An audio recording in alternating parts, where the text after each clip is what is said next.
France के राष्ट्रपति Emmanuel Macron ने प्रधानमंत्री नरेंद्र मोदी को फ्रांस के सर्वोच्च पुरस्कार grand cross of the legion of honour से सम्मानित किया। प्रधानमंत्री नरेंद्र मोदी ये सम्मान पाने वाले पहले भारतीय पीएम बने।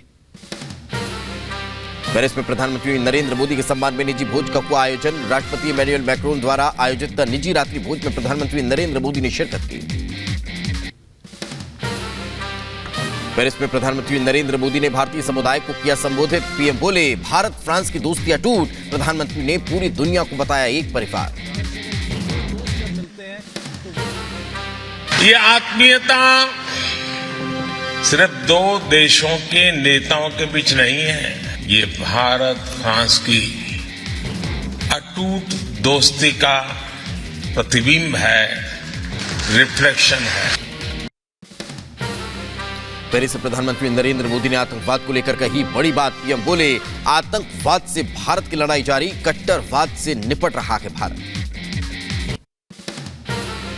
आतंकवाद हो, कट्टरवाद हो, भारत का प्रयास दुनिया के लिए मददगार साबित हो रहा है। भारतीय समुदाय को संबोधित करते हुए प्रधानमंत्री नरेंद्र मोदी बोले, दुनिया भारत को करीब से जान रही है, भारत पूरी दुनिया के लिए मददगार। पूरा G20 समूह भारत के सामर्थ्य को देख रहा है। भारत का प्रयास दुनिया के लिए मददगार साबित हो रहा है। पेरिस से पूरी दुनिया को प्रधानमंत्री नरेंद्र मोदी का बड़ा संदेश। पीएम मोदी बोले, भारत की परंपराएं जीवंत। तमिल को बताया दुनिया की सबसे पुरानी भाषा। भारत अपनी इस महान परंपरा को आज भी जीवंत बनाए हुए है। दुनिया की सबसे पुरानी भाषा तमिल भाषा है। पेरिस में भारतीयों को संबोधित करते हुए प्रधानमंत्री नरेंद्र मोदी ने भारत में निवेश करने की अपील की है। पीएम बोले, भारत दुनिया का चमकता सितारा, भारत में निवेश के अवसर, भारत में निवेश का सही समय। और इंटरनेशनल एजेंसी कह रही है कि भारत आगे बढ़ रहा है, भारत ब्राइट स्पॉट है। भारत में इन्वेस्टमेंट की अभूतपूर्व अपॉर्चुनिटी बन रही। प्रधानमंत्री नरेंद्र मोदी ने कोरोना काल की चुनौतियों को भी याद किया। पीएम बोले, संकट में हर देश में मदद भेजी गई। जंग का मैदान हो या फिर प्राकृतिक आपदा, भारत अपने नागरिकों को संकट में देखकर सबसे पहले एक्शन में आता है।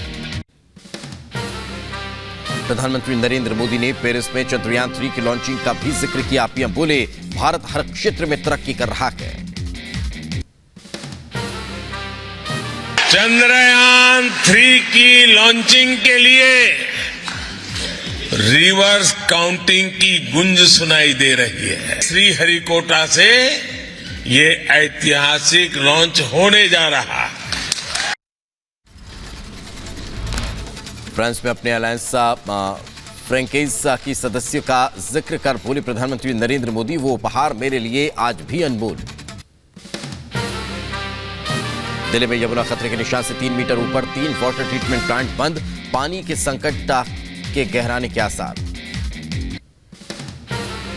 दिल्ली में आज हल्की से मध्यम बारिश का अनुमान, 15 जुलाई के लिए येलो अलर्ट जारी हुआ। यमुना का जलस्तर बढ़ता देख दिल्ली सरकार का बड़ा फैसला, 16 जुलाई तक बंद रहेंगे सभी स्कूल। यमुना में पानी का स्तर बढ़ने और बारिश की संभावना को देखते हुए नोएडा और ग्रेटर नोएडा प्रशासन का बड़ा फैसला, सभी बोर्ड के सभी स्कूलों को 14 जुलाई बंद करने का आदेश। मौसम विज्ञान विभाग ने आज पूर्वोत्तर भारत और सिक्किम में अत्यधिक बारिश की भविष्यवाणी की है। उत्तराखंड, उत्तर प्रदेश और पश्चिमी मध्य प्रदेश में आज भारी बारिश का अनुमान। यमुना का जलस्तर बढ़ता देख लाल किले को बंद रखने के निर्देश, पर्यटकों के लिए आज भी बंद रहेगा लाल किला। दिल्ली के कई इलाकों में बाढ़ आने के बाद हजारों लोगों का रेस्क्यू। बाढ़ प्रभावित इलाके से 23,000 से ज्यादा लोगों को रेस्क्यू किया गया। एनडीआरएफ की 12 टीमें रेस्क्यू ऑपरेशन में जुटी। केंद्रीय मंत्री गजेंद्र सिंह शेखावत का दिल्ली के सीएम अरविंद केजरीवाल पर निशाना। कहा, यह सियासत का नहीं, राहत काम करने का वक्त है।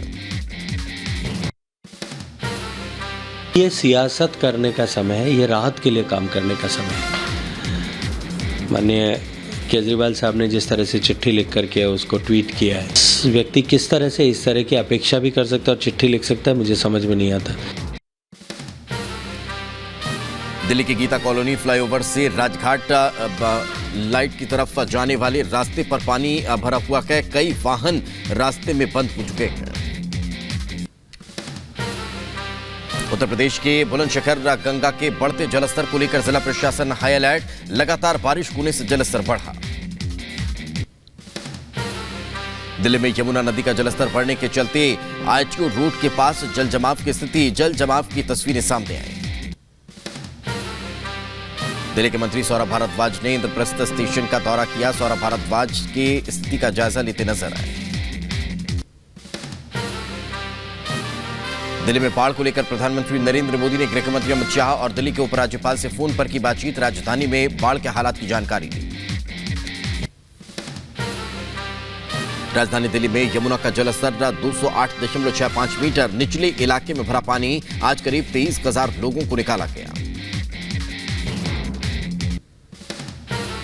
दिल्ली में बाढ़ से रफ्तार पर लगा ब्रेक। यमुना बाजार से बाढ़ की डराने वाली तस्वीरें आई सामने। कई फीट पानी में डूबे नजर आए बस और ट्रक। दिल्ली के सुश्रुत ट्रामा सेंटर में घुसा पानी। जल भराव के बाद मरीजों को एहतियातन एलएनजेपी अस्पताल में शिफ्ट किया गया। दिल्ली में निजामुद्दीन इलाके में भी घुसा उफनती यमुना नदी का पानी। सैलाब की तस्वीर सामने आई।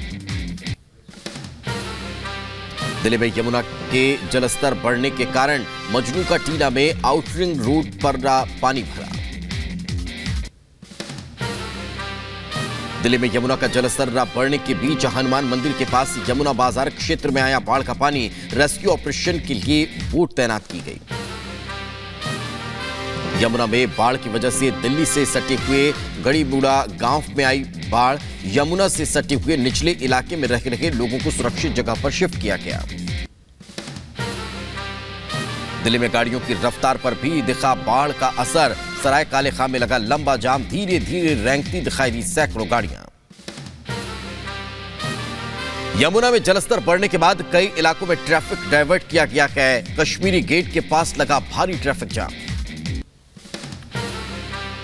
दिल्ली में बढ़ सकता है पीने के पानी का संकट। यमुना में बाढ़ के चलते वजीराबाद, ओखला और चंद्रावल वाटर ट्रीटमेंट प्लांट को बंद किया गया। प्रशासन पानी की वैकल्पिक व्यवस्था में जुटा हुआ है। दिल्ली में बाढ़ की वजह से हो सकता है पीने के पानी का संकट। 3 वाटर ट्रीटमेंट प्लांट बंद किए गए। दिल्ली के सभी स्कूल कॉलेज भी रविवार तक बंद। दफ्तरों के लिए एडवाइजरी जारी हुई। दिल्ली के एलजी विनय सक्सेना ने बाढ़ की स्थिति को लेकर बड़ी बैठक की है। बैठक में दिल्ली के मुख्यमंत्री अरविंद केजरीवाल शामिल हुए। अमित मालवीय का आप सरकार पर निशाना। बाढ़ में क्या 45 करोड़ का शीश महल डूबा? हालात को संभालने की जगह दोषारोपण कर रहे हैं केजरीवाल। यमुना का जलस्तर कम होने का अनुमान। हथनी कुंड बैराज के 18 गेट बंद किए गए। हथनी कुंड बैराज से पानी का लेवल 80,000 क्यूसेक तक पहुंचा। केंद्रीय मंत्री गजेंद्र सिंह शेखावत का सीएम केजरीवाल पर निशाना। अपनी विफलता छिपाने के लिए केजरीवाल ने लिखी चिट्ठी। स्थिति को देखते हुए कदम उठाएं। और ये केवल अगर राजनीतिक उद्देश्य से ही लिखी गई है, अपनी विफलता को छुपाने के लिए लिखी गई है, तो मैं ये कहूँगा कि ये दुर्भाग्यपूर्ण है। उत्तर प्रदेश के लखीमपुर खीरी में शादरा नदी के कटाव के बाद दिखा रौद्र रूप। प्राथमिक विद्यालय में घुसा नदी का पानी।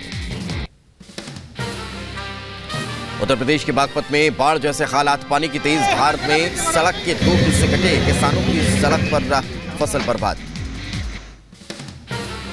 हिमाचल प्रदेश में दिखा कुदरत का कहर। अब तक बाढ़, बारिश और लैंडस्लाइड में 90 से ज्यादा लोगों की मौत हुई। दिल्ली में गृह मंत्री अमित शाह से मिले हिमाचल के पूर्व मुख्यमंत्री जयराम ठाकुर। बारिश से हिमाचल को नुकसान को लेकर बातचीत हुई। अमित शाह से मिलने के बाद बोले जयराम ठाकुर, हिमाचल में बाढ़ बारिश की वजह से काफी नुकसान हुआ है। गृह मंत्री ने हर संभव मदद का भरोसा दिया। उत्तराखंड में बारिश के खतरे को देखते हुए येलो अलर्ट जारी किया गया है। 6 जिलों में स्कूल बंद, 450 गांव से संपर्क टूटा। हरिद्वार में भी बाढ़ का खतरा। उत्तराखंड के कोटद्वार में भारी बारिश का कहर। कोटद्वार में मालन नदी तेज बहाव में पुल टूट चुका है। उत्तर प्रदेश के अलीगढ़ में खतरे के निशान के ऊपर बह रही है यमुना। दर्जनों गांव पे घुसा पानी, किसानों की फसल चौपट हुई। उत्तर प्रदेश के लखीमपुर खीरी में उफान पर शारदा नदी में हो रहे जबरदस्त कटाव से घर तबाह हुए। भारतीय वायुसेना ने अंबाला में राहत कार्यों के लिए 2 मीडियम लिफ्ट हेलीकॉप्टर तैनात किए हैं। आईएफ के हेलीकॉप्टरों ने 2000 किलोग्राम राहत सामग्री पहुंचाई है। हरियाणा के टांकरी नदी में बड़ा जलस्तर। राज्य के गृह मंत्री अनिल विज हालात का जायजा लेते नजर आए। मिशन चंद्रयान 3 के लॉन्च का काउंटडाउन शुरू। आज दोपहर में होगा प्रक्षेपण।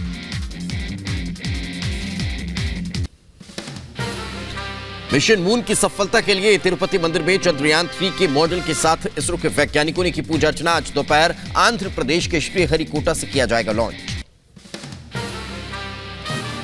हिमाचल में भारी तबाही के बीच मंडी कुल्लू का दौरा करेंगे बीजेपी अध्यक्ष जेपी नड्डा। बाढ़ से नुकसान का जायजा लेंगे। नेता प्रतिपक्ष जयराम ठाकुर और प्रदेश अध्यक्ष राजीव बिंदल भी रहेंगे मौजूद। आज सहारनपुर के दौरे पर रहेंगे सीएम योगी। बाढ़ग्रस्त क्षेत्रों का करेंगे हवाई निरीक्षण। एकनाथ शिंदे गुट के विधायक के मामले में आज बड़ी सुनवाई। विधायकों के खिलाफ लंबित अयोग्यता मामले को लेकर उद्धव गुट के विधायक सुनील प्रभु की याचिका पर सुप्रीम कोर्ट सुनवाई करेगा। दिल्ली शराब घोटाला मामले में जेल में बंद पूर्व डिप्टी सीएम मनीष सिसोदिया की याचिका पर सुनवाई। सिसोदिया की ओर से दाखिल जमानत याचिकाओं पर सुप्रीम कोर्ट 14 जुलाई को सुनवाई करेगा। पटना में बीजेपी नेताओं पर हुए लाठीचार्ज के विरोध में आज बिहार बीजेपी मनाएगी काला दिवस। बिहार बीजेपी अध्यक्ष सम्राट चौधरी बोले, तेजस्वी ला रखे जंगल राज रिटर्न। ये नीतीश कुमार जी ने हत्या कराया है और इस हत्या को पूरी भारतीय जनता पार्टी काला दिवस के तौर पर मानती है। ये हत्या भारतीय जनता पार्टी नीतीश कुमार से लड़ते हैं। पटना में बीजेपी नेताओं पर लाठीचार्ज के विरोध में बोले जीतन राम मांझी। कहा, नीतीश पर 302 का मुकदमा दर्ज होना चाहिए और मृतक के परिवार को मुआवजा मिलना चाहिए। नीतीश कुमार जी का एक कातिलाना हरकत है। उन पर फौजदारी मुकदमा का कि जो आज विजय जी शहीद हो गए, हम उन पर कहते हैं 302 का मुकदमा उन पर चलना चाहिए। इस्तीफा तो हो ही, 302 का मुकदमा उन पर चलना चाहिए। करौली में हिंडौन सिटी में कारोबारी की पुत्री का कुएं में मिला शव। चेहरे पर एसिड के निशान। परिजनों के साथ धरने पर बैठे राज्यसभा सांसद डॉक्टर किरोड़ीलाल मीणा।